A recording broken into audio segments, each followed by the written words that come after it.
సంభాల్ అనేది ఏమన్నా పాకిస్తాన్ ప్రయోగశాల? అది సక్సెస్ అయ్యాక దేశమంతా అట్లా చేయాలనుకుందా? ఓ సందేహం. ఎందుకంటే ఇప్పుడు బయటపడ్డటువంటి ఇవన్నీ చూసాం. అయితే సంభాల్లో ఒకప్పుడు 60% 80% దాకా హిందువులు ఉంటే ఇప్పుడు అక్కడ 15% మిగిలిపోయారు. అదే సమయంలో అప్పట్లో 20% ఉన్న ముస్లింలు 80% దాకా వెళ్ళినటువంటి పరిస్థితి చూస్తున్నాం. ఇదంతా ఒక ఎత్తు అయితే ఇప్పుడు ఆ సంభాలకు సంబంధించినటువంటి ఒక నిందితుడు, ప్రధాన నిందితుడు పారిపోయాడు.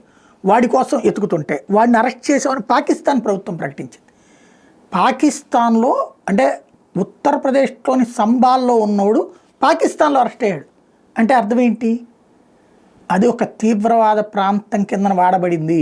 పాకిస్తాన్లో అరెస్ట్ ఏదో ఒక సాకు చూపెట్టి అరెస్ట్ చూపెట్టి అక్కడ ఏం లేదు, హ్యాపీగా బయట తిరుగుతుంటాడు, అరెస్ట్ చేసినట్టేమో అంతర్జాతీయ సమాజానికి చూపెడతారు. అంటే సంభాల్లోని దుర్మార్గులు పాకిస్తాన్ చేత నడపబడ్డారు అన్నటువంటి విషయం ఇప్పుడు తాజాగా వెలుగులోకి వస్తుంది.